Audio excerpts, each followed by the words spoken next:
കനക കിങ്ങിണി വളകൾ മോതിരം അണിഞ്ഞു കാണണം ഭഗവാനെ. അപ്പൊ എല്ലാവർക്കും ലവ് മൈ ട്രൈബിന്റെ വിഷു സ്പെഷ്യൽ വീഡിയോയിലേക്ക് സ്വാഗതം. അപ്പൊ എല്ലാവരുടെയും വിഷു ആഘോഷങ്ങളൊക്കെ തുടങ്ങിയല്ലോ അല്ലെ? ഞങ്ങളുടെ ആഘോഷങ്ങളൊക്കെ ഇവിടെ തുടങ്ങി. ഞങ്ങളെ കണ്ടപ്പോൾ തന്നെ മനസ്സിലായില്ലേ, ഞങ്ങളിതാ കേരളമംഗമാരായിട്ട് വന്നിരിക്കുകയാണ്. ഇതാ വിളക്കും വെള്ളരിയും കണിക്കൊന്നയും ഒക്കെ ആയിട്ടുള്ള ആഘോഷം തുടങ്ങുവാണ്.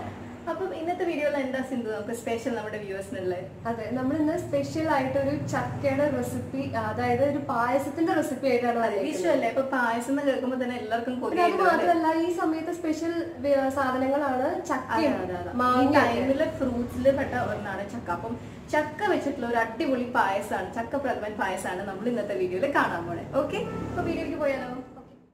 ആദ്യം തന്നെ ഒരു മീഡിയം സൈസ് വരിക്കച്ചക്ക, നല്ലതുപോലെ പഴുത്ത വരിക്കച്ചക്ക നുറുക്കി വെക്കാം.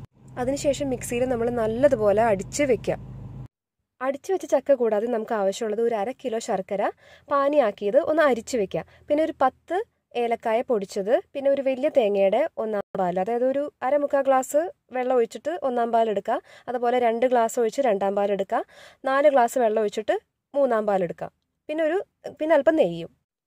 ആദ്യം തന്നെ നമ്മൾ വലിയൊരു ഉരുളി ചൂടാക്കാൻ വെക്കുക. ചൂടായതിന് ശേഷം അതിനകത്തേക്ക് 2 ടേബിൾ സ്പൂൺ നെയ്യ് ഒഴിച്ചു കൊടുക്കുക. നെയ്യ് ഒന്ന് ഉരുകി കഴിയുമ്പോൾ അതിനകത്തേക്ക് നമ്മൾ അടിച്ചു വെച്ച ചക്ക ഇട്ട് നല്ലതുപോലെ ഒന്ന് വഴറ്റി വേവിക്കുക. കുറച്ച് സമയം തന്നെ നമ്മൾ നന്നായിട്ടൊന്ന് ഇളക്കി ചക്ക ഒന്ന് വഴറ്റണം. അതിനകത്തേക്ക് നമ്മൾ ശർക്കരപ്പാനി ഒഴിച്ചു കൊടുക്കുകയാണ്.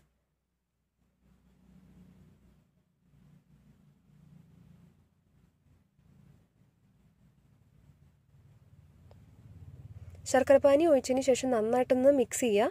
അത് നല്ലതുപോലെ തിളയ്ക്കണം.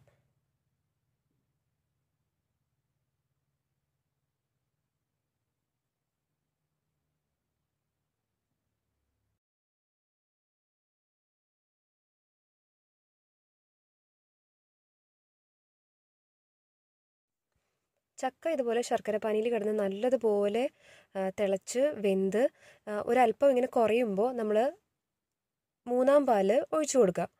അതിങ്ങനെ കുറേശ്ശെ ഒഴിച്ച് നല്ലതുപോലെ മിക്സ് ചെയ്ത് കൊടുക്കുക. അത് നല്ലതുപോലെ തിളയ്ക്കണം. നല്ലതുപോലെ തിളച്ച് ഒന്ന് പറ്റണം.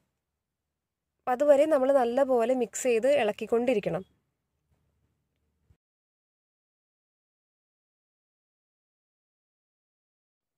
3/4 പാൽ ഏകദേശം ഒന്ന് വറ്റി കഴിയുമ്പോൾ, അതായത് ഒരു അല്പം ഒന്ന് വറ്റി കഴിയുമ്പോൾ നമ്മൾ 2/4 പാൽ ഒഴിക്കുക. സെക്ഷനായിട്ട്, അതായത് കുറേശ്ശെ ഒഴിച്ച് നല്ലതുപോലെ വറ്റിക്കുക. അതായത് കുറുകുന്ന വരെ നല്ലതുപോലെ ഇളക്കി കൊടുക്കുക.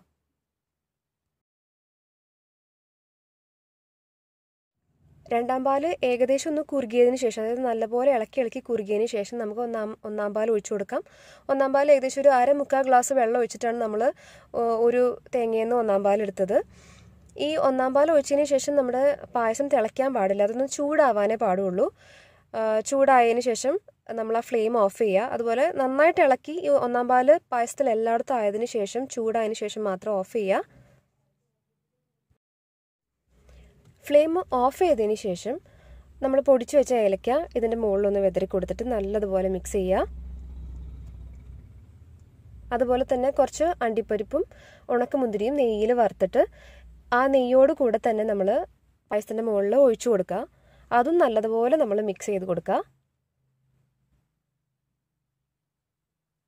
നമ്മുടെ പായസം അപ്പോൾ ഇവിടെ റെഡി ആയിട്ടുണ്ട്. അപ്പൊ ഈ ചക്ക പായസം ഉണ്ടാക്കാൻ വേണ്ടി നമ്മളെ ഹെൽപ്പ് ചെയ്ത 2 ആൾക്കാരുണ്ട് കേട്ടോ. ഞങ്ങൾ 2 പേരും കൂടെ ഉണ്ടാക്കിയെങ്കിലും നിവേദിതയുടെ ഇൻലോസ് ആണ്, അതായത് ഹസ്ബൻഡിന്റെ പാരന്റ്സ് ആണ് ഇതിന്റെ റെസിപ്പി പറഞ്ഞു തന്നതും നന്നായിട്ട് ഹെൽപ്പ് ചെയ്തു. ഞങ്ങൾക്ക് ഓരോ പാല് എപ്പോഴാണ് കറക്റ്റ് 1/4 പാൽ 2/4 പാൽ 3/4 പാലൊക്കെ ഒഴിക്കുന്നതിന് ഒരു പാകമുണ്ട്. അപ്പൊ നമ്മൾ അത്ര എക്സ്പീരിയൻസ്ഡ് അല്ലെങ്കിലും അവരുടെ ഒരു ഗൈഡൻസിലാണ് കാര്യങ്ങളൊക്കെ മര്യാദയ്ക്ക് നടന്നത്. അപ്പം പായസം അടിപൊളിയായിരുന്നു കേട്ടോ. കഴിച്ചിട്ട് ഞങ്ങൾക്ക് എല്ലാവർക്കും ഒത്തിരി ഇഷ്ടപ്പെട്ടു. അപ്പൊ അത് അവരോടൊരു ബിഗ് താങ്ക്സ് ആദ്യം തന്നെ പറയുവാണ്. അപ്പൊ എല്ലാവർക്കും ഇന്നത്തെ വിഷു സ്പെഷ്യൽ വീഡിയോ ഇഷ്ടപ്പെട്ടു എന്ന് വിചാരിക്കുന്നു. അതുപോലെ തന്നെ നമ്മുടെ ചക്ക പായസം എല്ലാവരും ട്രൈ ചെയ്യണം. ഞങ്ങൾ കഴിച്ചിട്ട് അടിപൊളി ടേസ്റ്റിയാണ്. അപ്പം എല്ലാവരും ട്രൈ ചെയ്ത് നോക്കാം. അതുപോലെ തന്നെ നിങ്ങൾ ട്രൈ ചെയ്തിട്ട് ഫോട്ടോസ് എടുത്ത് നമുക്ക് ഇൻസ്റ്റാഗ്രാമിൽ ഷെയർ ചെയ്യാം. നിങ്ങളുടെ വിഷു ആഘോഷത്തിന്റെ മുഴുവൻ ഫോട്ടോസും നമുക്ക് അയച്ചു തരണം. നമ്മളുടെ ആഘോഷങ്ങളൊക്കെ ഇവിടെ തുടങ്ങുവാണ്. അപ്പം ആഘോഷിക്കുമ്പോൾ എല്ലാവരും പടക്കൊക്കെ പൊട്ടിക്കും, വളരെ സൂക്ഷിച്ച് പൊട്ടിക്കുക. മറ്റുള്ളവർക്ക് ബുദ്ധിമുട്ടില്ലാത്ത രീതിയിൽ നിങ്ങൾ ആഘോഷിക്കുക. വളരെ കളർഫുൾ ആയിട്ട് നിങ്ങളുടെ വിഷു ഉണ്ടാവട്ടെ. നല്ല സദ്യ കഴിക്കുക, ഒരുപാട് പായസം കുടിക്കുക. അപ്പൊ എല്ലാവരും നല്ല ഹെൽത്തി ആയിട്ടുള്ള ഫുഡൊക്കെ കഴിച്ച് അടിപൊളിയായിട്ട് വിഷു ആഘോഷിക്കുക. ഞങ്ങളുടെ വിഷു ആഘോഷം അതാ ഇവിടെ തുടങ്ങുവാണ്. അതെ, അപ്പം ഇന്നത്തെ വീഡിയോ ഇഷ്ടപ്പെട്ടിട്ടുണ്ടെങ്കിൽ എല്ലാവരും വീഡിയോ ലൈക്ക് ചെയ്യുക. അതുപോലെ തന്നെ ചാനൽ ഇതുവരെ സബ്സ്ക്രൈബ് ചെയ്യാത്ത ആൾക്കാരാണെങ്കിൽ സബ്സ്ക്രൈബ് ചെയ്യുക. തൊട്ടടുത്തുള്ള ബെല്ലൈക്കൺ കൂടെ ക്ലിക്ക് ചെയ്യുക. എന്നാലാണ് നമ്മുടെ പുതിയ പുതിയ വീഡിയോസ് വരുന്നത് നിങ്ങൾക്ക് അറിയാൻ പറ്റുള്ളൂ. ഓക്കെ, അപ്പൊ ഇതുപോലെ കളർഫുൾ ആയിട്ടുള്ള നല്ലൊരു വീഡിയോ ആയിട്ട് നമുക്ക് പിന്നെയും കാണാം അല്ലേ? ചെറുത്.